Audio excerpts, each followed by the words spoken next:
Desde o começo de toda civilização organizada, a polícia tem um papel fundamental. E cada vez mais a gente tem a participação das mulheres nas corporações. Meu nome é Matheus Lianda, eu sou jornalista e eu admito, eu queria muito fazer um ensaio fotográfico com uniforme de policial. Eu sou Cláudia Cunha, professora e escritora, e a força feminina consiste em saber que sozinhas não podemos, mas juntas conseguimos muito mais. Eu sou a Cabo Andréia, sou policial militar, e ter amigos verdadeiros é ter sorte.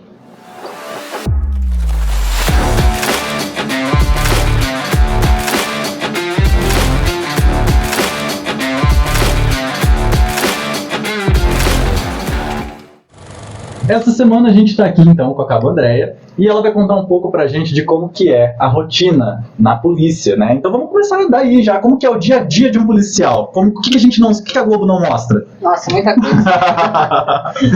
A rotina é puxada, principalmente das mulheres, né? Vou falar da mulher porque é o meu caso. É corrido, é estressante, mas para quem gosta, para quem ama a profissão, é um prazer. O que a pessoa que quer ser policial tem que gostar, então? É muita disciplina, né? Muita disciplina. Tem que gostar de lidar com a população, tem que gostar de ver, vamos dizer assim, coisas ruins, né? Que você, geralmente, o policial ele só vai atender coisa ruim. É difícil a gente, no lugar onde que você vai lá dando risada e vamos cantar parabéns. Tem coisas boas, tipo, por exemplo, vou dar um exemplo aqui, ProErd, para conscientizar, né? E o ProErd, ele já sai um pouco, porque ele é um programa, né? Ele não tá ligado, assim, diretamente no atendimento da ocorrência que o policial enfrenta do dia a dia. Então, o policial, ele é treinado para fazer o ProErd na sala de aulas, para lidar com crianças, né? Então, é diferente também do atendimento da ocorrência. É diferente se atender um roubo, uma criança, né, engasgada, que no meu caso tive 3 ocorrências, que eu, graças a Deus, sempre tive muita fé. Então, a gente conseguiu ter êxito em salvar essas crianças. Então, ninguém vai lá sorrindo para atender essa ocorrência. A gente vai tenso, vai preocupado, vai nervoso, porque você tem medo de perder essa vida, né? Então, tem que ter um sentimento também de proteção também, né? Tem que ter. Você tem que querer proteger aquelas pessoas. Eu, graças a Deus, Matheus, eu sempre trabalhei nos meus 28 anos de polícia, eu nunca, assim, vamos dizer, nunca agi com covardia. Sempre agi na lei. Você sabe, de vez em quando tem uma covardia ou outra, né? Tem gente que abusa um pouco do poder.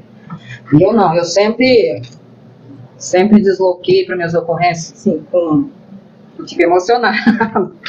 Porque é muito difícil a gente perder vidas, né, no atendimento de uma ocorrência. Porque às vezes você demora um pouco, por algum outro motivo, você chegar no local e você vê que você não conseguiu obter um êxito ali nessa ocorrência. E às vezes é um motivo bobo, né? Por exemplo, pegou trânsito, não conseguiu sair. Então, e a população às vezes não entende, que às vezes essa viatura está pedindo, né, para passar. Aqui em São João é difícil. São Paulo você já percebe, nas cidades maiores, você já percebe que quando a viatura está indo atender uma ocorrência, ela liga, tem que ligar o sinal luminoso, sirene e tudo. Então a pessoa já encosta para dar o lugar, tanto para viatura, bombeiro, o SAMU, isso é lei. Sim. Né?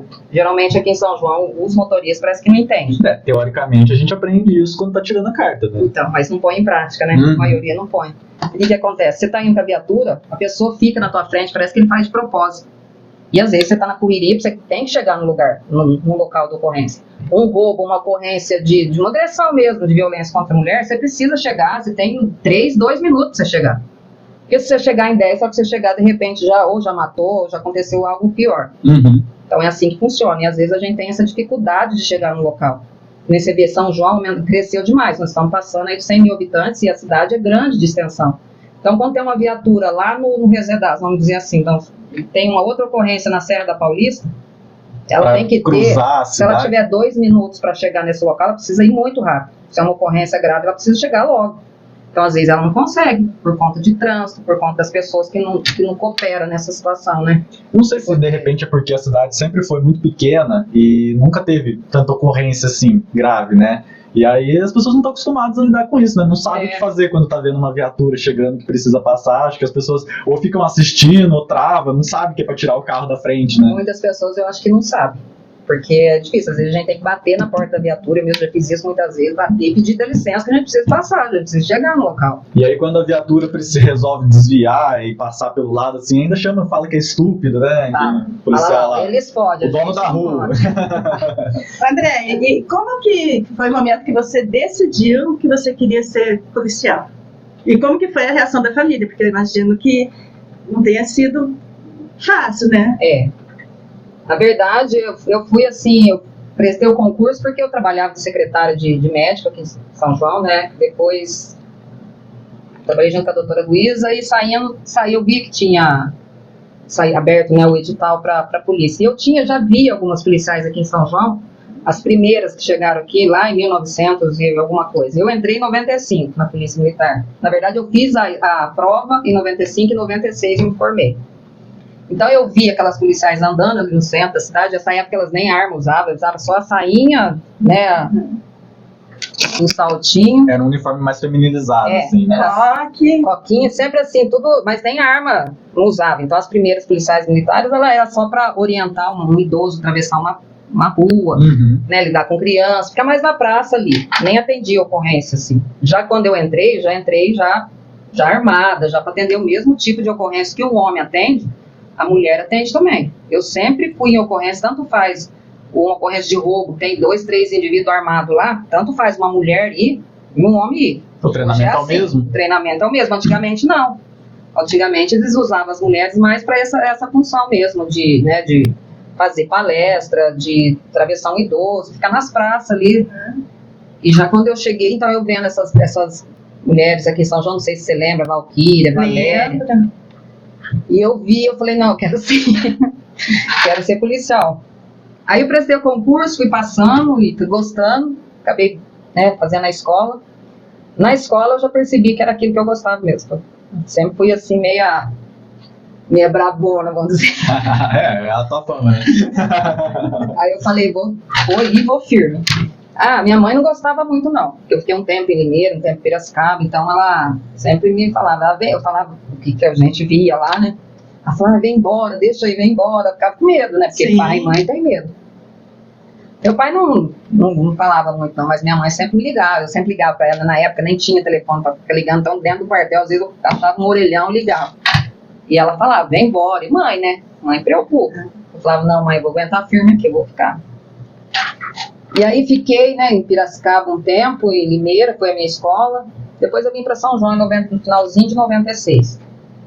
Eu já fui para a companhia e eu fiquei atendendo ocorrência, né, na rua, e todo tipo de ocorrência durante uns 5, 6 anos. Fardada, trabalhando normal. Aí eu fui convidada a ir para o serviço de inteligência da Polícia Militar. Não tinha nenhuma mulher na época. Tinha bastante policial formado aqui em São João já, tanto é que foi tudo embora, ficou poucos aqui.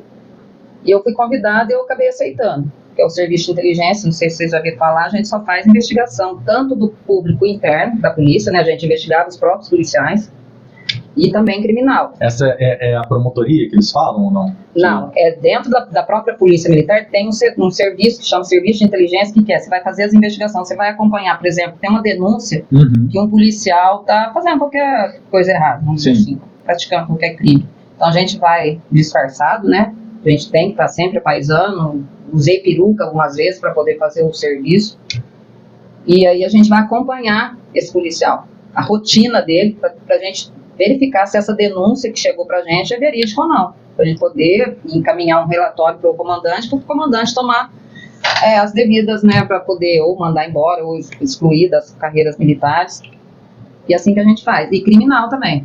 Sim, eu chegava muito a fazer levantamento criminal em biqueira, não sei se você sabe o que é uma biqueira, né, só hoje todo mundo sabe.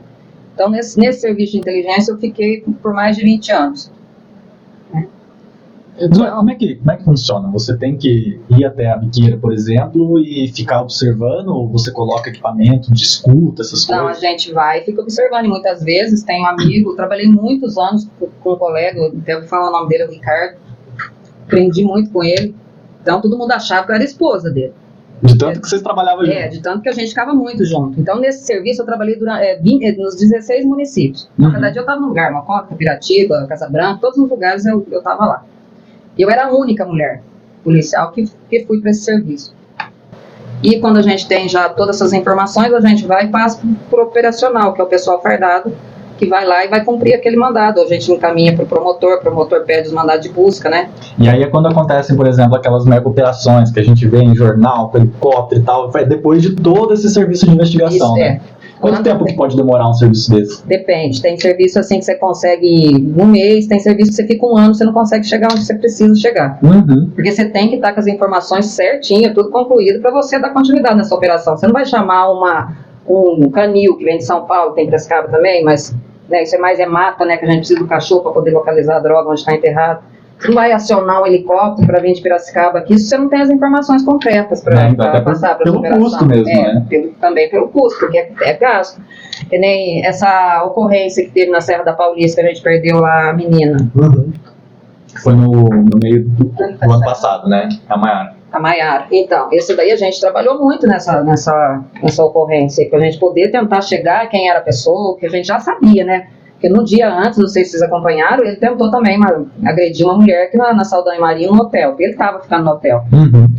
Então, a partir daí já tinha informação quem era o indivíduo, né, que matou ela. Só não sabia direito como que a gente ia chegar nele, porque ele estava no mato, uma hora falava que ele estava na prata. Então, é importante a população saber também, para não passar informação que não sabe, que né, não tem certeza. Né? Porque prejudica a polícia, prejudica os cidadãos que ficam alarmados à toa, né?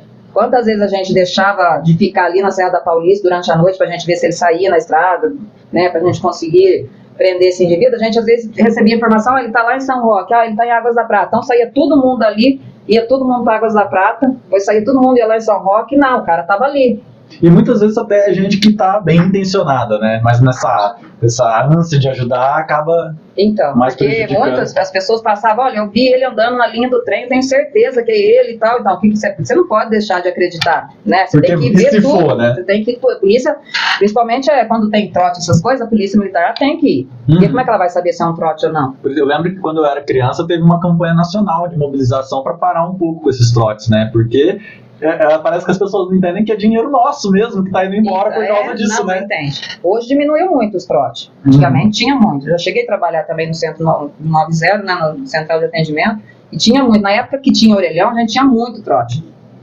Aí, por fim, a gente conseguia localizar mais ou menos, que era sempre os mesmos bairros que tinham os trotes. Às vezes a gente até mandava uma viatura, conseguia identificar qual era o orelhão, a gente mandava uma viatura. Hoje mudou muito. Hoje todo mundo tem um celular, ninguém usa orelhão mais.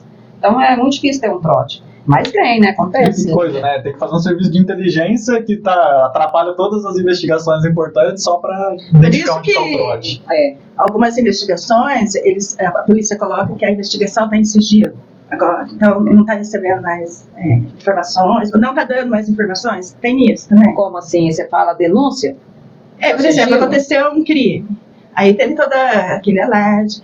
E as pessoas muitas vezes dando informações, né? Que nem esse último que teve, parece que está fechada a investigação em sigilo agora. O que acontece? Aí já é a parte da Polícia Civil. A Polícia Civil, quando ela recebe todas as informações, ela já trabalha já em sigilo mesmo. Ela não pode ficar passando as informações antes de concluir o inquérito policial, né? Ver certinho o que está acontecendo. Então, eles trabalham nessa situação.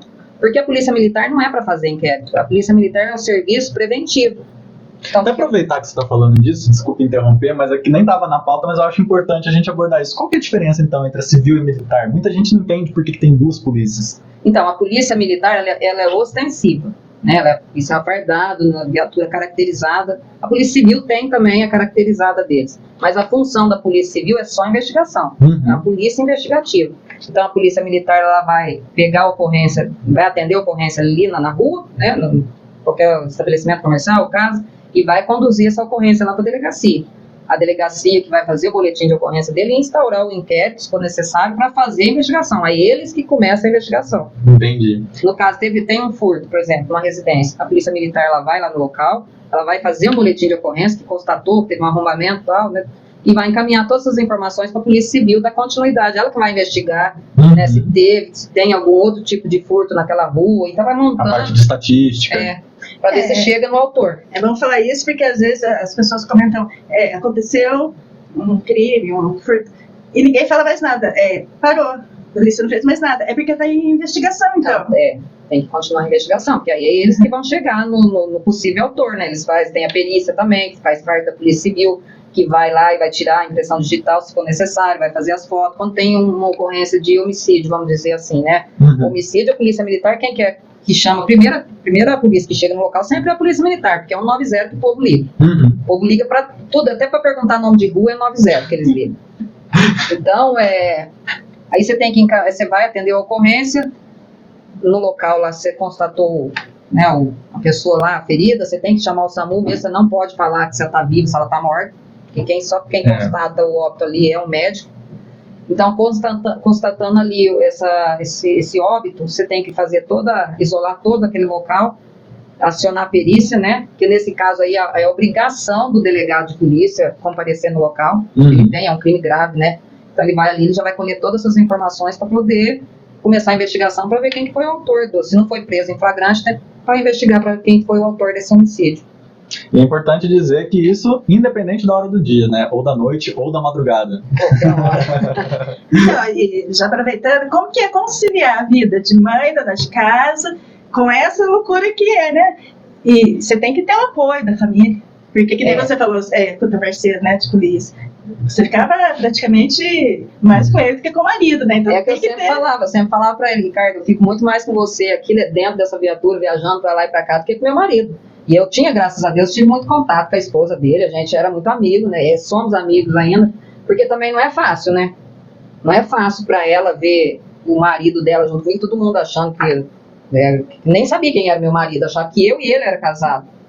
E tanto o meu marido também, fica difícil, porque muitas vezes de madrugada, quando tinha alguma operação, ele tinha que passar na minha casa, me pegar, ou durante o dia ele tinha que passar lá com o carro, né, que era viatura, mas era um carro normal. E como é que os vizinhos que não sabiam, falar o quê? Essa moça cada dia tá com carro, cada dia tá com uma pessoa diferente. Acho que você que é criminosa, né? Mas é uma visão meio infantil até, porque, pensa bem, tudo bem, nessas aí vocês estavam uma paisana, mas, pô, tá fardada, ou ele tá fardado, vai ficar achando que é marido e mulher? Não, mas aí quando tá fardada a gente já não tinha esse problema. Ah, bom. Mas em questão da gente muitas vezes eu tive que andar de mão dada com ele ou com outro policial numa praça pra fazer um levantamento, se passando como namorado mesmo, não tinha que fazer. E às vezes eu ficava morrendo de vergonha, falava, meu Deus do céu, como é que eu vou andar de mão dada com essa pessoa aqui no meio da praça, todo mundo me conhece, mas tinha que fazer, porque senão se você não andar e fazer isso, você não consegue fazer nenhum levantamento. Então, nesse caso, o seu marido foi fundamental para o seu sucesso na sua carreira. Graças a Deus, eu tive que conversar muito, porque no começo na verdade, quando eu casei com ele, eu já era policial militar, meu marido não é militar, meu marido trabalha na roça, ele tem sítio, ele trabalha, assim, não tem nada a ver com militar, mas graças a Deus ele entendeu bem, né, ele viu que a gente tem que ser responsável também, tem que ter caráter, né, não vamos, quando você quer fazer alguma coisa errada, você não precisa fazer ali na leitura, você faz em qualquer lugar. Exatamente, não tem nada a ver uma coisa com a outra, né. Não, pode falar. Mas então, foi um serviço que eu gostei muito de fazer, muito gratificante, não teve mais nenhuma mulher, saí de lá porque eu fui convidada em 2020 a sair candidata, né, junto com o Artem. Nunca passou pela minha cabeça em questão de política, mas eu sempre fiz política, sempre gostei de mexer com, né, política pública, de ver o que está faltando naquele bairro lá, e tentar buscar uma ajuda, procurar... Tendo uma visão de policial, você tem uma visão profunda de cada bairro, de cada problema estrutural ali, né? Então acaba que ajuda mesmo também. Ajuda. Também aproveitando, né, eu pedi a presença da Andréia aqui, porque esse mês está fazendo 17 anos da Lei Maria da Penha. Como eu sou do Conselho das Mulheres, né? Acho que a gente tem bastante para conversar, né, André? Nossa, eu vou falar de violência contra a mulher, que a gente fica aqui até de tarde e não dá conta de falar. Eu sei, começando da que ninguém enxerga, que é a psicológica, né? As mulheres precisam começar a entender que a violência contra a mulher não é só a física, né? Cansei de atender ocorrência de violência contra a mulher. Tem casos, né, aqui em São João que chegava na sexta-feira, a gente até sabia. Assumia serviço às 6 horas da tarde, eu até falava, até brincava, porque quando for umas 8, fulano vai ligar. Ou fulana vai ligar porque vai estar brigando lá na casa. E a gente cansava de ir nessa residência, sempre falava, né, tentava dar uma atenção, chamava o marido do canto, chamava a mulher do outro canto, a gente tentava porque tinha criança na casa. Isso foi bastante tempo. E a gente até brincava, foi uma hora vai dar morte. E deu. Porque não conseguiu separar os dois e continuou brigando, e a violência é um ciclo, né, que você começa com palavrão, com discussão. Começa com um grito, né, o que a gente fala, primeiro grito, para. Porque, e se a mulher aceitar, isso aí vai virando um ciclo, cada vez vai piorando mais, e é perigoso chegar num feminicídio, né, que foi o que aconteceu lá no Santo Antônio, que por fim a gente conseguiu, até foi uma criança que ligou, estava nesse dia, nessa ocorrência. Muitas vezes a gente tentou resolver a situação desse casal e não conseguiu, porque ela também acho que não tinha uma atenção, ela não tinha noção do que ela tinha que fazer. Ela precisava de um apoio psicológico, né, um apoio de um advogado para tentar dar encaminhamento nessa separação. Ela não tinha conhecimento de nada. Então continuou aí, tinha 3 crianças na casa, foi até que um dia a gente chegou e realmente esse homem já tinha matado essa mulher, não conseguiu prender ele no dia, ele fugiu, ele foi pro litoral, foi depois de muito tempo que conseguiu prender ele lá, acho que no Guarujá. Então a gente previa já isso. O que a polícia podia fazer? Já estava fazendo uma conscientização, né? Bem a gente não podia mais nada, a gente não podia pegar ela à força e falar, não, você não vai mais conviver aqui nessa casa, porque vai dar morte. Da própria pessoa. Precisa e aí vai dar conscientização. O que faltou ali foi uma atenção para essa mulher, né? Que nem esse conselho que eles têm aqui em São João, de ter uma psicóloga para orientar essa mulher. Aí o que acontece? As crianças vendo tudo isso, pensa bem, criança de 10, 11, 12 anos, presenciando direto o pai batendo na mãe, e por fim acabou vendo a mãe ensanguentada lá por várias facadas. Que vai levar para a vida adulta, né? Aí o pai ficou preso, as crianças ficou sem mãe, é uma tia ou um parente que cuida das crianças, hoje eu não sei, já deve estar tudo moço, mas que pensa bem que né, não tem estrutura nenhuma para... E então as mulheres precisam dar muita atenção nessa questão, e começou a discussão, tem que sentar e conversar. Porque se continuar isso, vai virar um ciclo e vai chegar uma hora mesmo que ele não bateu ali na primeira, na segunda, na terceira, uma hora ele vai bater, ele vai agredir. O que a gente tem percebido muito no conselho é que as mulheres ainda acreditam que a violência é só a física. Então. E a gente estava conversando, começa com a psicológica, porque eles fecham a mulher, não deixam trabalhar. Geralmente elas não têm estudo, elas não podem procurar emprego, então elas ficam dependentes dele. Então é onde ele pode fazer uma relação de poder, essa é psicológica, e eles falam, você ninguém mais vai te querer, sabe, e fica fazendo essa coisa, né, André? E a mulher, ela vai pondo isso na cabeça dela, ela vai vendo que é aquilo lá mesmo, então ela tem que ficar ali, então ela vai aceitando tudo isso. E também às vezes ela não faz a ocorrência porque ela depende financeiramente dele. Também tem essa, né? E ela tem medo. A gente percebe que a mulher tem muito medo de fazer a denúncia. Porque se fazer a denúncia e não prender esse homem, se ele for agressivo, ele vai matar. Ele fala que vai matar e vai mesmo. Então, aonde que ela vai recorrer? O que ela vai fazer se ela denunciar? Então, ela não faz a denúncia por medo, ela não faz porque ela tem uma dependência financeira, uma dependência emocional, ela tem criança, ela não sabe o que ela vai fazer com criança sem o dinheiro para a sobrevivência dessa família. Então, vários fatores que a mulher não denuncia, ela não faz a denúncia. Assistindo aquele P24, que eu acho que foi um programa muito legal, que ajudou, inclusive, a melhorar a imagem da polícia para quem tinha algum problema e tal, eu acho que o P24 deu uma humanizada, assim, na polícia. Muitas ocorrências eles saíam e falavam que era desinteligência. Desinteligência familiar e tal. A maior parte das ocorrências é essa questão de desinteligência, essas discussões bobas e tal. Bastante, aumentou demais a questão da desinteligência. A gente recebe a ocorrência, o atendente hoje é lá em Piracicaba, 90, antigamente era aqui, agora é tudo lá. Que eu achei que ficou muito ruim, é uma coisa que eu, gostaria muito de conseguir trazer esse centro de atendimento 90 para São João de novo. Porque quando era aqui, depois eu respondo. Não, pode falar. O que acontece? Quando era aqui, caiu 90, que o policial que é daquela região, por exemplo, falava, tá tendo um roubo lá na Fazenda Cachoeira. Então, todo mundo aqui sabe onde é a Fazenda Cachoeira. Agora, se cai lá em Piracicaba, o policial que tá lá, que vai atender esse chamado, fala, tá tendo um roubo na Fazenda Cachoeira. Ele não sabe, não faz nem ideia onde é. Então, essa ocorrência, ela chega aqui tudo errada pra gente. Chega tudo torto, Tudo torto. E até o policial entender o que ele tá falando ali no rádio e chegar nessa fazenda, já aconteceu o roubo, já levou, já matou, então fica tudo mais difícil. E eu acredito que tinha que trazer de volta para cá, deixar de volta aqui em São João, onde é o 190 aqui, que é muito mais fácil, né? Que a gente conhece tudo, então falar no bar do Chico lá, todo mundo sabe onde é. Então fica mais fácil para o policial chegar e mais rápido também para resolver a ocorrência. Aqui é uma questão de logística, só que quando é logística envolvendo segurança, que tem que ter rapidez, né? É fundamental. Mas a questão... Eu acho que ficou ruim lá, a população não gostou. E eu não sei se tem condição de voltar para São João, mas seria uma boa ideia voltar. É muito mais fácil para a gente trabalhar também. É a questão da desinteligência lá que você estava falando. Então, se tem final de semana, passou de quinta-feira até domingo, é muita desinteligência familiar e muita perturbação de sossego. Vamos falar de São João, porque nós estamos aqui, então vamos falar que acontece demais aqui a perturbação de sossego, né, na Avenida Durval Nicolau, aqui na Praça Joaquim José. Às vezes eu fico até brava, porque eu falei, meu Deus do céu, mas dá dó desses jovens também. eles não podem ficar em lugar nenhum que tem que ligar, os vizinhos ligam e quer que a gente tire eles lá do local. Então é importante que a população saiba que a gente vai lá, não é porque a gente quer ir lá, o policial não vai lá porque ele quer, não, eu vou tirar esses adolescentes aqui da praça porque tá fazendo barulho, tá incomodando a pessoa que mora no prédio.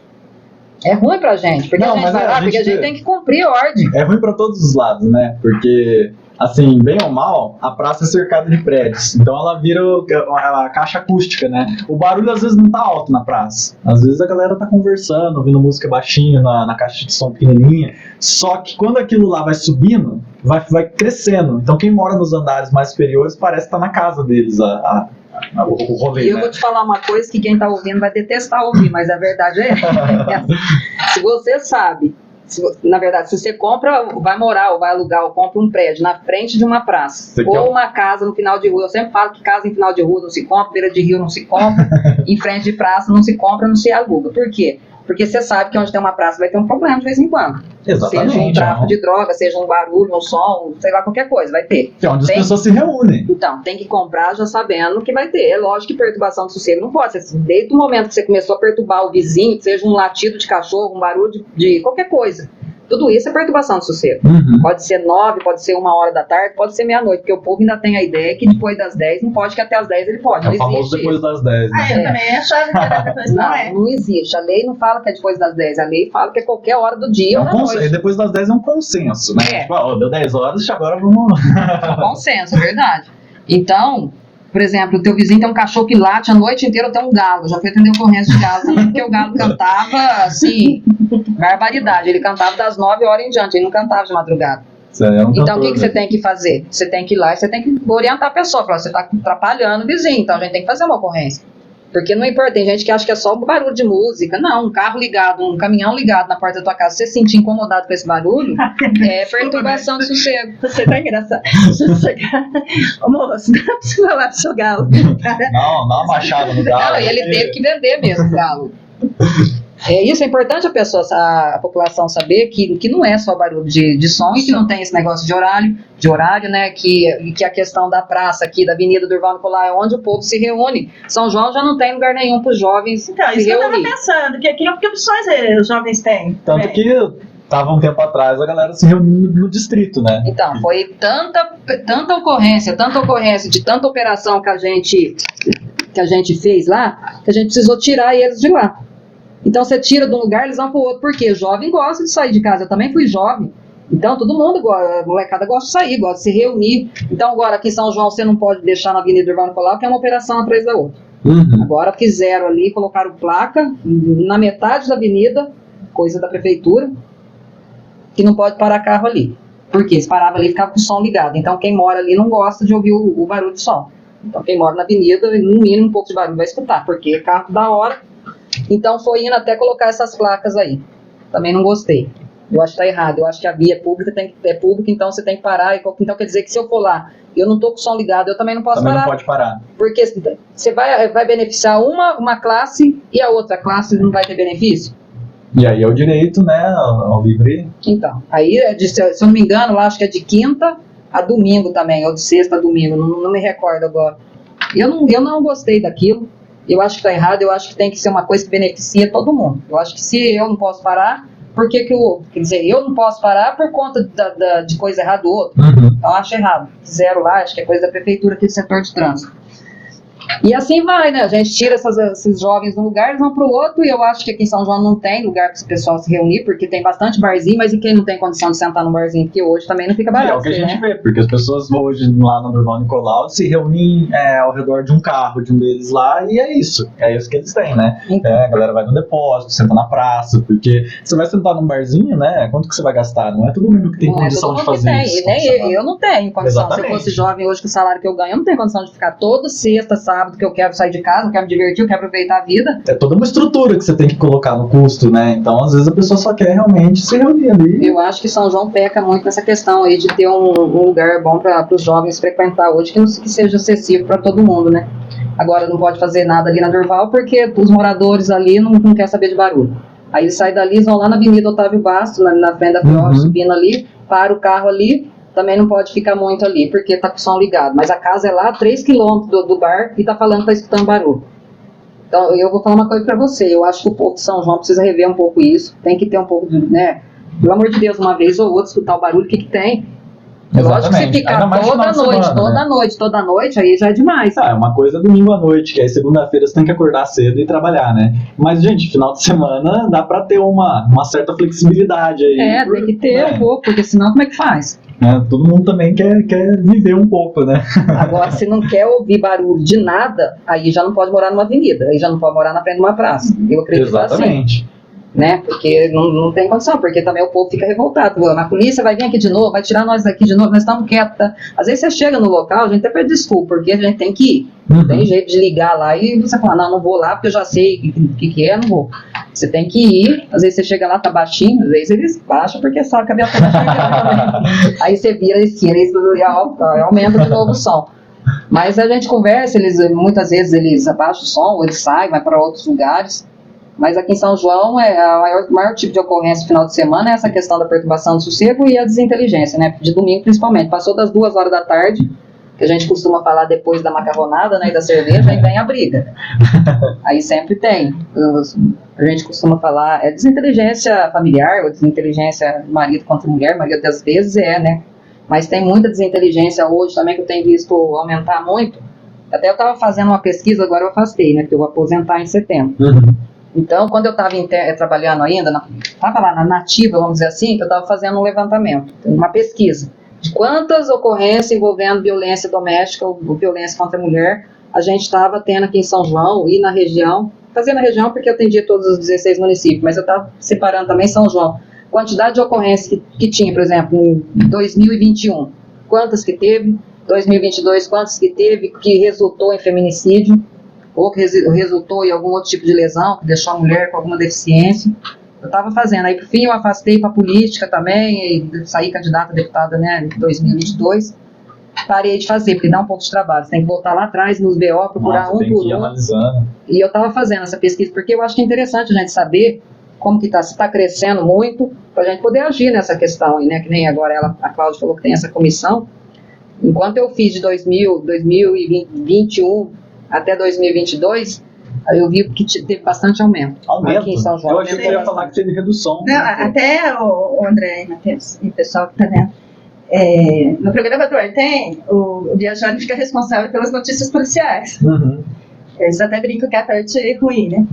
E acho que umas 2 semanas, todos os dias, ele falava de feminicídio e agressão, abuso sexual contra crianças. Todos os dias.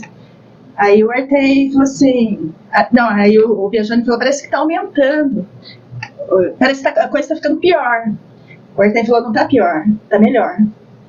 Porque sempre teve agressão contra as mulheres, sempre teve agressão contra os filhos em casa, abuso sexual, sempre teve. Qual que é a diferença? Que agora as pessoas estão denunciando. Tem até mais meios de se fazer a denúncia. Hoje a mulher ela quer fazer uma denúncia contra o marido, ela liga ou 90, se estiver ocorrendo no fato na hora. Se ela não quer ligar o 90, ela tem um 80. Também tem o sinal vermelho, não sei se você já conhece, foi criado pela Polícia Militar, né? A mulher, se ela tiver em risco, ela vai fazer, se estiver correndo risco aí de ser agredida, ela vai fazer um X na mão, não sei se vocês já viram falar. Já sim. Se ela faz com batom mesmo, com uma caneta, ela vai no estabelecimento que foi orientado para receber essa mulher, que é farmácia, banco, tem vários estabelecimentos aqui em São João que tem. Então a mulher, ela vai chegar, por exemplo, ela está lá na farmácia, o próprio marido está junto ali, o agressor, ela inventa que ela está com dor de cabeça, ou que ela precisa comprar um remédio, qualquer coisa para ela poder chegar nesse estabelecimento. Ela vai mostrar a mão lá sem o marido ver, esse atendente que já sabe, ele vai acolher essa mulher lá dentro, vai falar que vai dar um remédio para ela, um copo d'água, alguma coisa, e lá dentro ele vai ligar para a viatura, deixar essa mulher em segurança lá dentro. Enquanto isso, a viatura vem para poder tomar as medidas cabíveis com esse agressor que está lá do lado de fora. Eu acho interessante também, mas é uma coisa que aqui em São João não funciona. Nunca vi ninguém atender uma ocorrência desse tipo aqui. Mas já teve São Paulo, campanha, assim? Tem, né? Sempre tem. Então é importante divulgar isso. Tem que divulgar também, mais. Esse é um mecanismo eficiente mesmo, né? Não é só para tampar o sol com a peneira. E todo mundo precisava saber, porque se no caso não precisava nem ser uma violência contra a mulher, qualquer tipo de violência, eu estou sendo sequestrado, eu sou, sei lá, você pode fazer um sinal. Você pode, sei lá, faz alguma coisa, dá um sinal, faz alguma coisa, né? Para alguém ver, fala, nossa, aquela pessoa está em risco, para a gente tomar medidas que tem que ser tomadas. E a questão, você comentou agora há pouco, Cláudio, da violência, do abuso. em criança. Eu acho que se você quiser me convidar um dia a gente vem para falar, porque é muito importante, porque a maioria dos casos você sabe que ocorre com pessoas de dentro da família, né? Já cansei de atender ocorrências desse tipo também, é muito triste. Mas a coisa está tomando um caminho, que essa semana teve um pai abuso sexual contra o filho de 1 ano, é um bebê. Mas é isso, né? Quantas vezes que isso já deve ter acontecido e a gente não ficou sabendo, né? Então, isso é importante, a mãe prestar atenção. Porque a mãe tem mais contato com a criança do que o pai, né? Na hora de dar um banho, a criança ela vai demonstrar, ela vai ficar aqui, ela vai falar que ela tem uma dor, alguma coisa, ela vai falar, o comportamento da criança ela muda completamente quando ela está sendo abusada. Até para a professora é importante passar essas informações, porque ela também vai demonstrar a diferença lá na escola. Ela não vai ter um rendimento, ela vai estar mais acanhada, ela não consegue fazer muito contato com as outras crianças. Tem que identificar os sinais, né? Tem que ter falado. 2 anos atrás eu tive um caso. Era uma criança de 6 anos que estava sendo abusada pelo vizinho, mas com consentimento da família. Troca de dinheiro. Gente, que perigo. E ele começou a mudar o comportamento. Mas ele não ficou agressivo, ele não ficou acanhado, despertou a sexualidade dele. Então, ele começou com os colegas, tudo. Então, eu logo percebi, porque não era o comportamento dele. Olha, nem para aquela faixa etária, né? Não era. Até tem, assim, uma curiosidade. Como a pessoa não é da faixa etária, eles até acham graça quando falam, né, dos órgãos genitais, assim, eles não despertaram aí.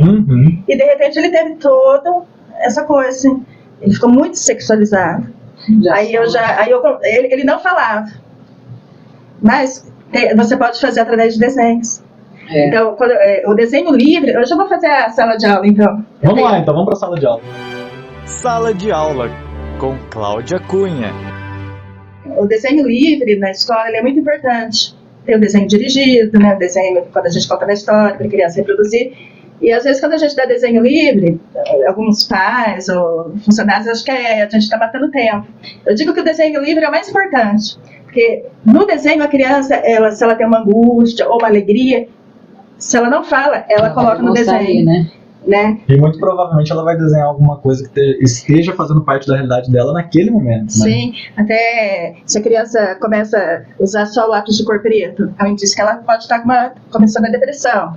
E você tem uma folha desse tamanho, a gente trabalha o autorretrato, como a criança se vê, e ela desenha ela pequenininha aqui no canto. Então ela tem uma autoestima muito baixa. Olha aí. Então são vários. Mas você sabe que para entrar na polícia, quando eu entrei, um dos meus testes era fazer um desenho. Eu lembro, não esqueço até hoje, que eu desenhei uma árvore. Eu acho que era com psicólogo que tinha que fazer esse teste. E ele falou, desenhe uma árvore do jeito que você quiser. Pode ser uma frutífera, pode ser uma árvore florida, pode ser qualquer tipo de árvore. Eu lembro até hoje, e fiz a árvore. E teve muita gente que reprovou nesse teste. Por quê? Eu lembro que eu fiz a raiz, porque eu sempre gostei de desenhar coqueiro. Desde criancinha eu desenhava muito coqueiro. E eu fiz as raízes. E teve muita mulher, muita candidata que fez a planta ali por cima, mas não fez raiz nenhuma. Foi onde que reprovaram. Não sei explicar também o porquê que tinha que ter a raiz. Eu não sei porquê que tinha que ter a raiz nessa planta que pediram.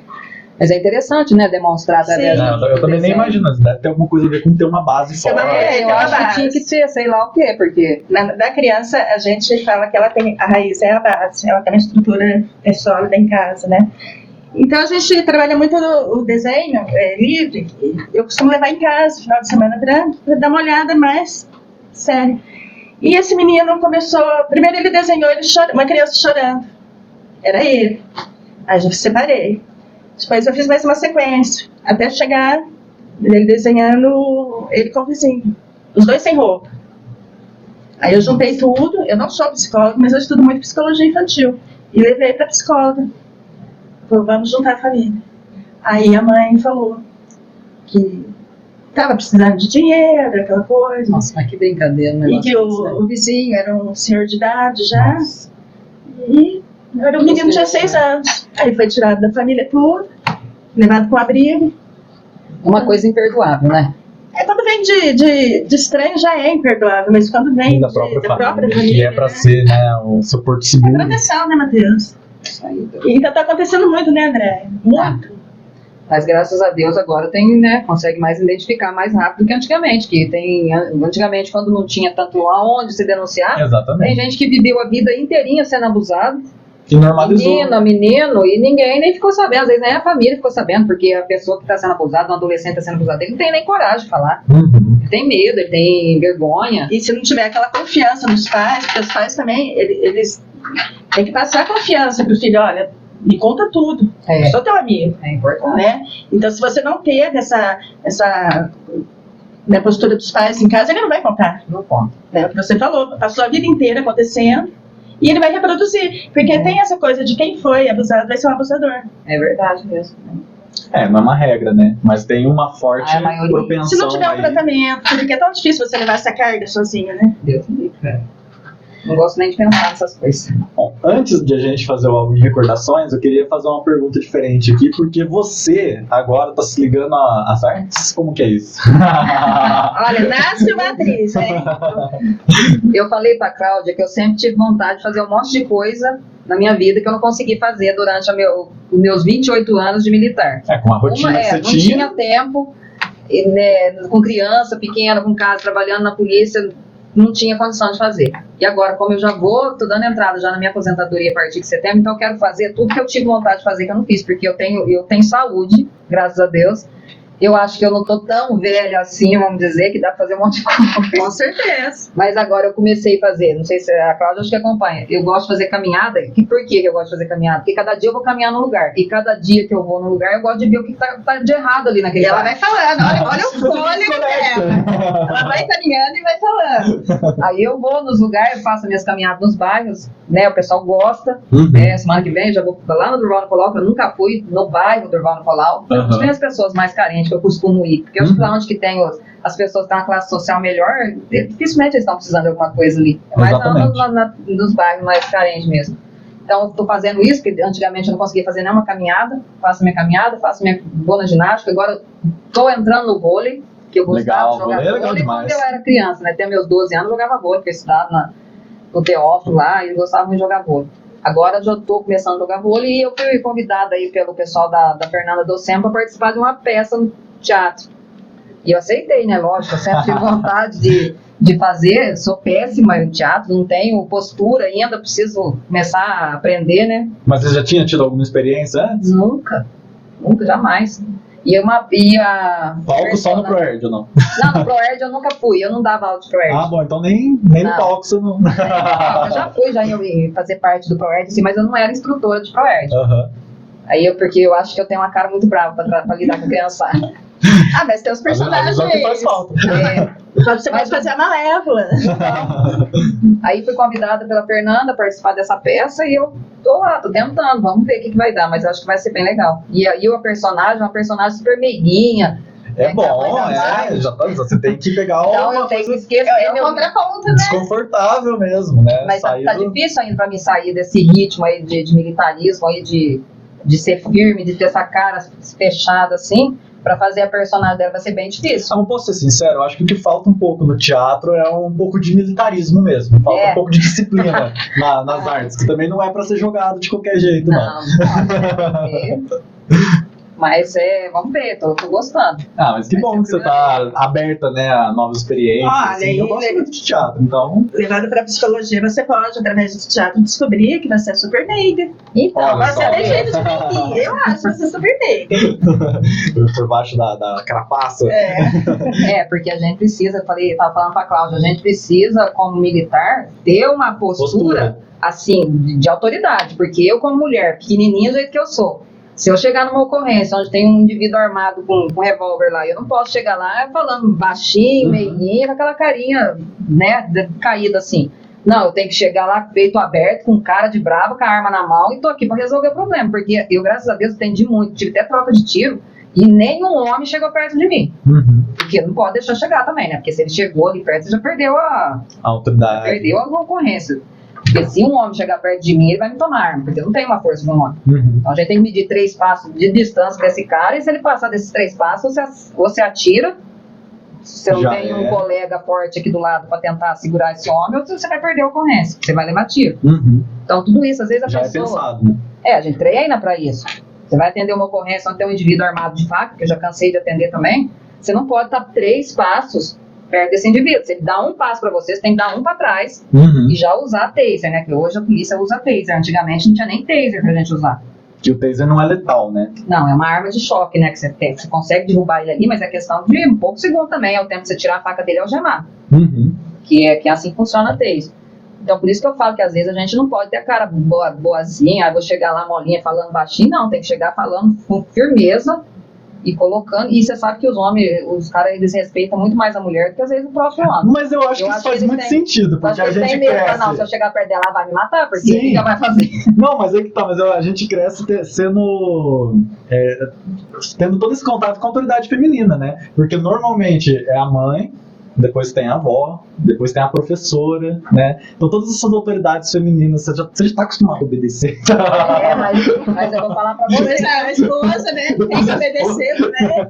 Mas às vezes você vai abordar certos indivíduos na rua que não tem estrutura nenhuma, que tá envolvido com droga, é difícil. Porque eles são petulantes, eles vêm pra cima mesmo. E é não tem imprevisível, como. né? É.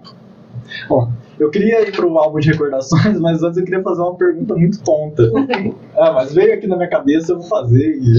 Ó, o máximo que pode acontecer é surpreender, né? Não, mas não, é tonta mesmo. Você falou do taser, né? Qual que é a tua arma preferida? A minha arma, eu acho. Eu gosto de... Eu acho que a. Porque tem as armas não letais, tem as letais, eu acho interessante. Você quer saber de arma verídica mesmo, porque eu gosto de usar a maior arma que eu tenho, que eu levo comigo, é meu coração, minha fé em Deus. Ah, sim, claro. Mas eu trazendo pro equipamento. O equipamento, eu sempre gostei de andar. Na verdade, eu entrei na polícia e eu usava um 38, Uhum. que era 6 tiros ainda, era do mais ralé que tinha. É que, né, antigamente era assim, né, quase 30 anos atrás. Depois eu usei um 7 tiros, que era um pouquinho melhor. Depois É eu... uma pistola. Não, era o revólver ainda, 7 revólver. tiros. Eu trabalhei bastante tempo. As armas de pistola, não faz muito tempo que a polícia tem, não. Uhum. Deve fazer o quê? Uns 15 anos pra cá. Então, a melhor arma pra polícia trabalhar, que eu já trabalhei, é uma Walther pequenininha, que é do exército. Tirou tudo, né? A polícia militar não usa, mas ninguém usa. Foi recolhida essas armas. Era uma Walther, não sei se você já ouviu falar. Ela sempre foi usada, é uma 9mm, mas ela era desse tamanho, assim. Eu usava, porque eu usava faz anos, né? Então eu punha entendi. dentro da bota aqui, eu andava com ela na rua, ninguém via que eu estava armada. Então, para quem trabalha no serviço que eu trabalhava, tinha que ser uma arma pequena. Hoje, todo mundo usa .40, que é a que eu tenho até hoje. Uhum. Então, eu gosto dessas duas armas. Tanto a Walther foi muito boa, infelizmente o exército recolheu, né? Proibiu, não pode mais andar com ela. Era uma belezinha a arminha, até queria comprar uma pra mim andar pro resto da vida, mas não deu certo. Mas agora a .40, né, que é uma arma muito, assim, de boa mira, ela é fácil de carregar, de conduzir. A minha agora é grande, né, porque eu voltei a usar farda de novo, porque eu tinha que afastar pra política. Então, quando se afasta pra qualquer cargo político, jamais eu posso voltar pro serviço de inteligência onde eu tava. Então, Por quê? Porque Tem eles não incompatibilidade? aceitam, por conta de política mesmo, não Entendi. aceitam. Então, eu deixei de fazer uma coisa que eu amava para tentar na política, quando fui convidada aí pelo Artem em 2020, deixei de fazer o que eu mais amava, que era esse serviço. Para tentar na política, eu também amo a política, porque eu gosto de fazer política. dos dois jeitos você tá resolvendo problemas da população, né? Eu tento fazer o que eu posso para a população, porque eu estava falando para a Cláudia, não é que às vezes a gente está falando mal de uma administração. Não é mal que a gente está falando, a gente está falando o que está acontecendo e o povo É na precisa intenção saber. de ajudar, né? O povo precisa saber que dá para fazer certas coisas que não são feitas aqui em São João, que dá para fazer. Basta fazer política bem feita, né? Esse é o caminho, né? Você percebe que tem coisa aqui em São João que é feita que não tem necessidade de fazer. Você usa o nosso dinheiro, o dinheiro do povo, que coitado do povo nem sabe para onde está sendo usado esse dinheiro, para fazer uma coisa que não tem necessidade. O que é preciso? Necessidade primeiro é cuidar do povo, das pessoas em primeiro lugar, eu acho. Colocar remédio ali, colocar coisa para as crianças nas escolas que muitas vezes falta, do que fazer beleza, mostrar beleza aqui na cidade, que não tem necessidade. Primeiro a necessidade essencial, que é remédio, saúde, né, educação, depois faz as outras coisas. Ok. Primeiro você arruma a casa, depois a fachada. Não né? é? Por isso que às vezes eu gosto de bater de frente mesmo. Entendi. E vou continuar batendo de frente, porque as coisas têm que ser do jeito que todo mundo quer. Eu falo que a voz do povo tem muito mais força do que a própria voz de um gestor. Uhum. E o povo precisa saber disso. Porque se eu moro num bairro lá e eu não quero uma praça lá, se todo mundo que mora naquele bairro não quer aquela praça lá, não tem que fazer praça lá e acabou. É porque quem manda é o povo. É a voz do povo. Com Mas certeza. isso aí é difícil do povo entender. Mas vamos lá. Tá no caminho. Né? Vamos então para o álbum de recordações? O álbum de recordações, André, é uma memória afetiva sua na primeira infância. né, que vai do 0 aos 7 anos. Então, eu fiz o cartãozinho para você. Quando eu estava fazendo o cartãozinho, eu não pensei em outra pessoa. Sabe quem que é? Frida Kahlo. A Frida. Você conhece a Frida Kahlo? Eu já vi, bom, É uma artista mexicana. Ela é uma artista mexicana. Ela foi atropelada por um bonde bem antigo. E ela viveu um relacionamento abusivo. E já vivia, né?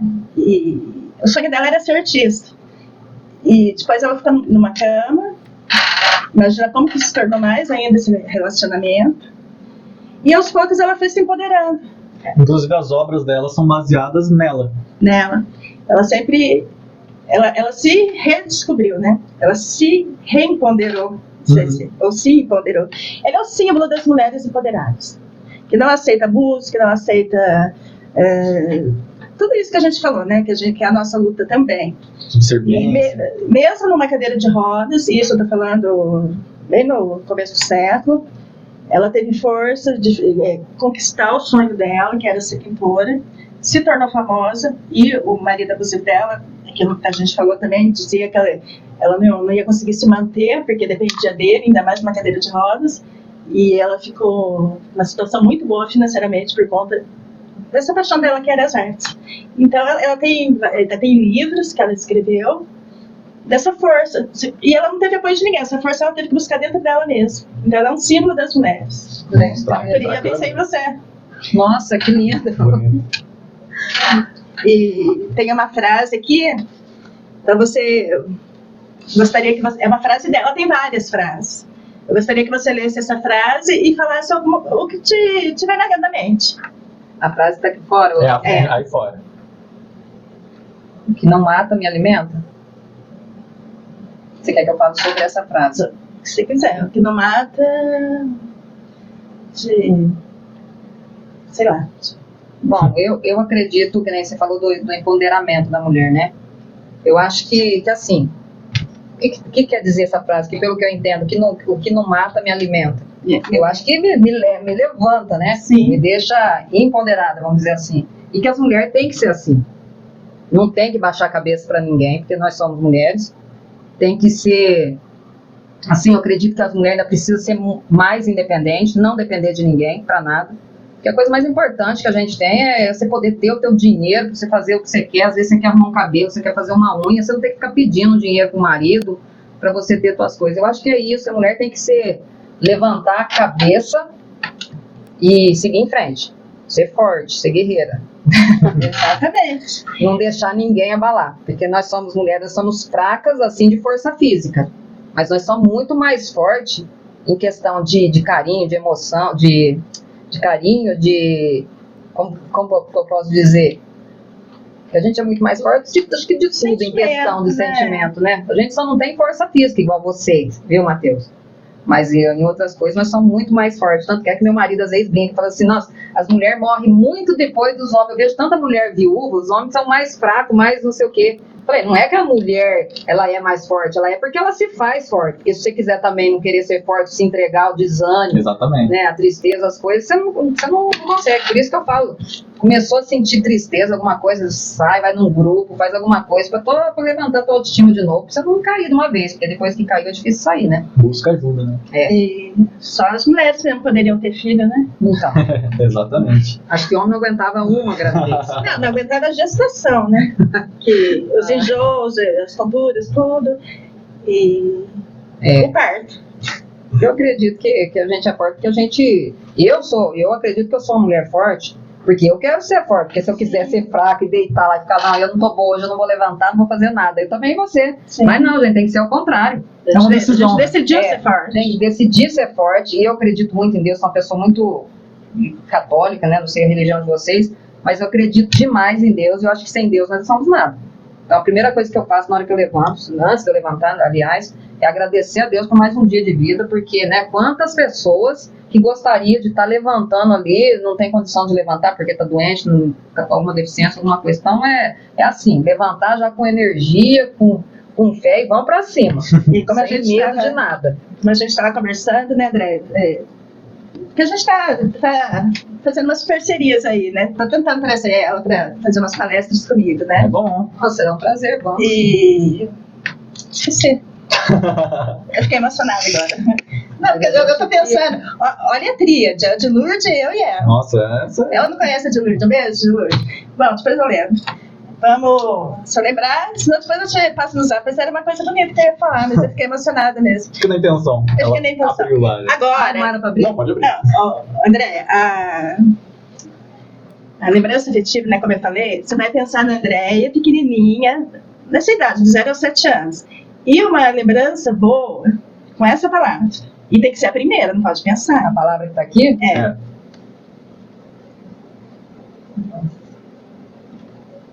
Eu tenho que pensar numa pessoa ou não, é em mim? Não, é uma pessoa. Pode falar a palavra. É, uma mulher. Uma mulher da sua infância que te marcou. Ah, não tem? É a minha mãe. Não tem como não ser, né? Eu pensei nisso. Mulheres fortes, fazem mulheres fortes. Né? É. E eu morava na roça, né? Eu nasci numa fazenda pra cima de Águas da Prata. Então, até 7, 8 anos acho que eu vim para São João. Então, durante essa infância, do 0 aos 7, eu fui criada na roça. Uhum. E era uma delícia, né? Minha mãe, tadinha, tinha um monte de filho, tinha que se virar com tudo. Meu pai trabalhava na roça também, a gente não tinha nada, né? Não é igual hoje que tudo você tem. A gente tinha o básico para comer, para sobreviver, mas era todo mundo igual. Ninguém tinha sapato bom para ir na escola, ninguém tinha, né, telefone, nem existia. Comer as coisas boas era só final de semana ou festa, não é igual hoje, você quer uma coisa, corre ali no mercado e compra. Pega no iFood. Né, pede, não tinha nada disso. Então na roça a gente vivia, o que eu falo com meus filhos, o que eu me divertia na roça? Subir em pé de manga, comer banana, quando eu achava uma banana no cacho lá no meio, estava até bicada já pelos passarinhos, nossa alegria era achar uma banana. Hoje você tem tudo numa fruteira, eles passam batida, eu tenho que falar para meus filhos, pega e come, senão passa batida e não come. Então a nossa alegria, da minha alegria, de todas as crianças da minha época, não é só eu que fui assim, todo mundo era assim naquela época, que morava muita gente em roça, né? Então começou todo mundo ir para a cidade, hoje tem poucos moradores na zona rural. Mas nossa alegria era isso, era subir em árvore, achar uma fruta, ia para a escola, voltava, até abacate eu comia, o povo não se conformava, eu comia um abacate sem açúcar, sem nada. Então pegava, ia no vizinho, pegava mexerica, então a nossa brincadeira, nossa alegria era isso na minha época. Depois eu vim para São João com 8 anos, aí logo com 12 eu já tive que começar a trabalhar, porque né, eu já olhava uma criança, eu estudava de manhã, depois do almoço eu já era babá, com 12, 13 anos. Hoje não pode mais, também eu acho errado. Eu acho que molecada de 14, 15 anos tem muita possibilidade de trabalhar e não pode, né? Também acho, né, Tainá? Quantos anos você tem, Tainá? Acabei de fazer 17. Então, já tem que pegar firme mesmo, porque não pode não ficar em casa pensando em besteira e fazendo rodinha e turminha de bairro, porque isso daí não leva futuro nenhum. E a sua mãe, ela tinha uma personalidade mais forte ou era mais... Boazinha. Ah, minha mãe, ela era assim, uma pessoa que sofreu demais, trabalhou demais na vida. Minha mãe, meu pai sempre foi feirante, né? Tinha sítio, depois vendeu o sítio, veio para São João e começaram a vender coisas na feira, tinha banca na feira, tanto é que hoje meu irmão ficou com a banca, já faleceu minha mãe e meu pai. Então eu também trabalhei na feira. Até eu fiz um vídeo na feira lá quando eu fui. Sou uma defensora dos feirantes. Olha aí, feirantes. Sou uma defensora dos feirantes. Então você não concorda com eu levantando polêmica? Você não concorda de mudar a feira lá para... Pelo Brasil? Mas de jeito nenhum. Aí eu fiz um processo, encaminhei 700 assinaturas, fui lá no gabinete da prefeita, entreguei lá, já tive a resposta, deu indeferido o meu pedido, então quer dizer, não adiantou nada ter 700 assinaturas ali, o povo não manda nada. A administração aí definiu que vai tirar e acabou. Eu acho errado também, porque aonde vão colocar é um lugar que tem enchente quando chove, os moradores que estão lá, que tem lá na rua, que tem oficina, que tem as coisas, não quer a feira ali, então quer dizer, coitado dos feirantes, os caras que ralam a vida, porque é sofrido. É sofrido. Eu conheço a vida dessas feirantes, tem mulher feirante ali que eu vou falar pra você, viu? Não faz, o que ela faz, um homem não faz. Então eles dependem daquilo ali para sobreviver. E aí não quer nem na Henrique Martarello e também não quer os moradores da rua de baixo, que vai ser do lado do sinal, também não quer. Então tá nessa briga aí. Espero que tenha um pouco de conscientização, né? Porque se contar todos os feirantes aí é bastante gente, contando familiar e, né? É bastante gente que vai ser prejudicada em questão disso. Eu lembrei que eu ia falar. Não, a André tá partindo para esse lado da política, né? E eu com os conselhos. E é o que a gente fala, né, André? Porque você fazer uma coisa errada, sim, vamos falar, é um pecado, mas a omissão também é. Nossa Senhora. Então você tem que se posicionar de um lado ou de outro. Tem. Isso não significa brigar com alguém ou questão de partido político. É uma questão que todo mundo tem que se posicionar. Esse negócio de em cima do muro. A gente tem que se Né? posicionar, a gente tem que ir brigar para um grupo de pessoas, assim, tipo, não vamos dividir em grupo, vamos dizer que para todo mundo igual. Eu não gosto das coisas que acontecem aqui em São João. Eu estou no meu último ano de gestão pública. Eu acredito que eu precisei fazer uma faculdade para poder entender como que funciona a máquina pública, né? Porque eu vejo aí que muitos que estão ali não sabem nem o que é. Não sabem o que é um LOA, o que é um PPA, o que é uma licitação, a gente não conhece. Então eu precisei aprender isso agora, depois de velha, fazer essa faculdade para poder não ficar perdido ali no meio do povo, se um dia eu for eleito. Então eu acredito que sendo assim, a política ela tem que ver, olhar com um olhar geral. E não centralizar, igual tem aqui em São João. E sempre foi assim, não é essa administração nem a outra, não. Sempre foi assim. Eu acho que a divisão de distribuição de bens públicos aqui em São João é muito, não sei, parece que é só de um lado que tem as coisas, do outro lado. Eu costumo dizer que nós somos divididos ali, ó, daquela ponte do DR para lá, é outra cidade. É outra cidade. Tá largado ali. Eu nunca vi um prefeito ir lá, ver uma situação que tá ruim ali. Na época, ano que vem você vai ver. Bastante, vários vão lá. Isso é de praxe. Só que eu tô de olho, porque eu tô andando nos bairros e tô vendo. E é coisa que dá pra fazer. E que não dá pra ficar do jeito que tá. Então eu acho que tem que ser assim mesmo. Acho que todo mundo tinha que ver. Mas a André, independente de estar em período de eleição, não, ela sempre teve essa postura, né, André? Sempre tive, andando com a própria viatura, já quando atendendo a ocorrência, eu vi alguma coisa errada, falei, não, eu vou vir e vou falar desse daqui, porque não dá pra ficar assim. A própria questão de segurança pública, às vezes o comandante estiver ouvindo, às vezes ele vai ficar até bravo, mas eu falo e vou continuar falando, porque é o seguinte, São João precisa de mais segurança, de mais policiamento.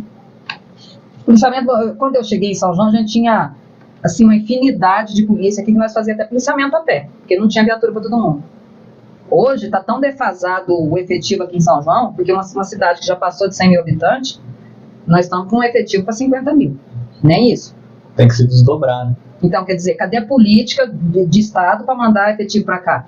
Porque tá tendo uma escola, acho que vai formar agora, falaram que vai mandar alguns. Mas aí por exemplo, manda 4, sai 3, ou vai embora ou aposenta. Então fica sempre assim, sempre naquele defasagem aí Agora, mudando um pouco de assunto também, a prefeita aí falou que vai conseguir a guarda municipal, já está tudo pronta a situação. Também não concordo com a guarda municipal aqui em São João, do jeito que está sendo feita, eu não concordo. Eu acho que é inadmissível colocar um agente de segurança pública na rua sem uma arma. Hoje em dia não dá para ter. Porque, pelo que eu estou sabendo, ela vai colocar os agentes da guarda municipal na rua sem arma, só com um cacetete, ou sei lá o que aí, com uma arma não letal. É isso que vai ser. Eles não têm tempo para ter treinamento para colocar uma guarda treinada na rua, igual o Vargem, igual o Pinhal, igual o Iguaçu, que trabalha igual a Polícia Militar. Então, o que acontece? Tem 2 guardas ali na Praça Joaquim José e tem um roubo, por exemplo, ali numa loja. Quem que vai chamar? Vai chamar os guardas. O que o guarda vai fazer numa ocorrência dessa desarmado? Porque o ladrão que está ali não quer saber se você é armado, se você é guarda, se você o que é, ele vai jogar para cima. Então, eu acho errado. Eu acho inadmissível colocar esses guardas aí só para querer mostrar para a população que ela está fazendo uma guarda. Eu acho que tinha que fazer guarda em São João, sim, mas uma guarda bem treinada e bem equipada, com viatura, com armamento, com tudo isso.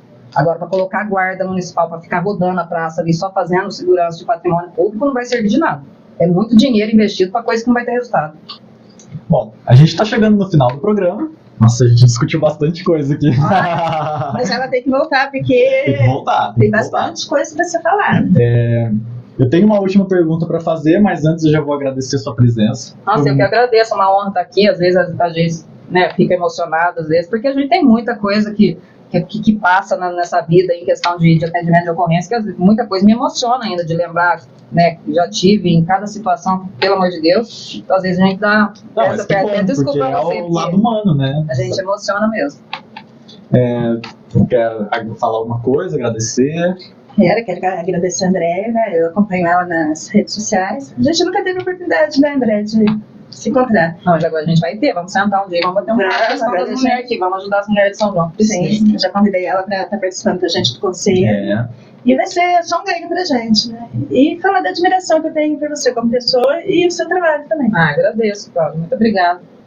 Eu também, uma hora eu quero ver teu livro. Fiquei feliz, eu não sabia que você era escritora. Aliás, eu nem te conhecia, né? Agora que eu falei, eu vou dar uma estudada, ver quem é a Cláudia primeiro, pra mim ir lá falar alguma coisa. De repente, né?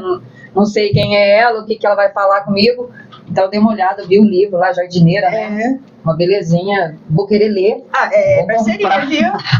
Vou comprar seu livro pra me ler. Parabéns, viu? Vou falar pra você.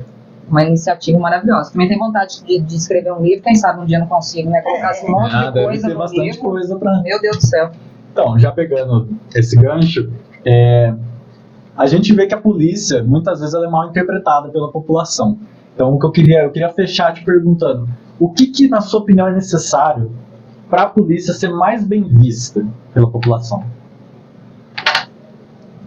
Eu acredito, Matheus, que quem vê a polícia como uma ruim são pessoas que estão envolvidas com algum tipo de crime. Porque o cidadão de bem, ele vê a polícia como um bem maior que precisa, um bem necessário, né?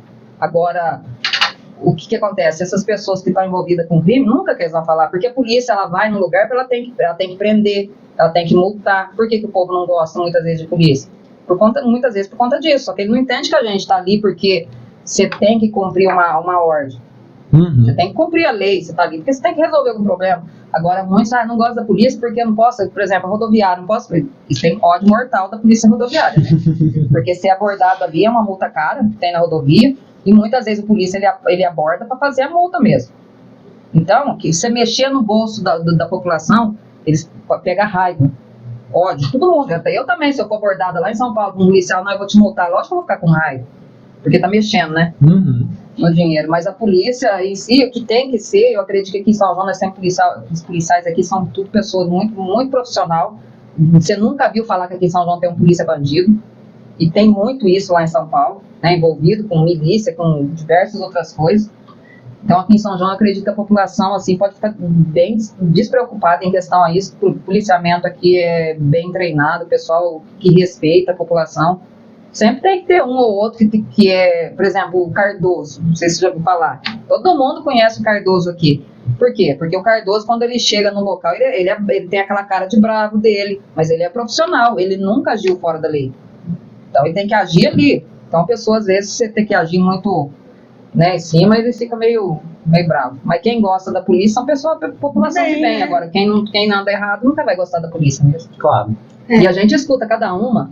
É cabeça de coxinha, é gambé, é um monte de piada que faz. Mas na hora que você aborda esse tipo de pessoa, na hora eles abaixam a cabeça, eles obedecem, falam, não senhor, sim senhor, principalmente os que mais estão envolvidos com coisa errada. É sempre assim, não senhor, sim senhor. Famoso, sim senhor. Não sei se é pra tirar sarro da cara ou se é porque eles têm um treinamento deles lá mesmo. Eu inclinado a achar que é a segunda. Daniel, correu uma coisa abaixa a bola e vai na moral, né? É que nem os machões, né? Na hora que chega na delegacia, na frente do delegado, vira mocinha, né? Uma educação. Por que não vai ter essa educação com a mulher? Então, é o que eu sempre falo, o agressor da violência doméstica, geralmente ele é assim, ele vai lá no barzinho, ele bebe, ele, né, é uma moça lá. Chegou do portão pra dentro, ele arrebenta a mulher. Por que ele não bateu no homem lá? Exatamente. Por que ele não teve coragem de bater em ninguém? Ele tem que bater na mulher porque ela mas tem criança, mulher e animal, é inadmissível. Isso mostra o grau de covardia da pessoa, né? Só pra fechar. É verdade.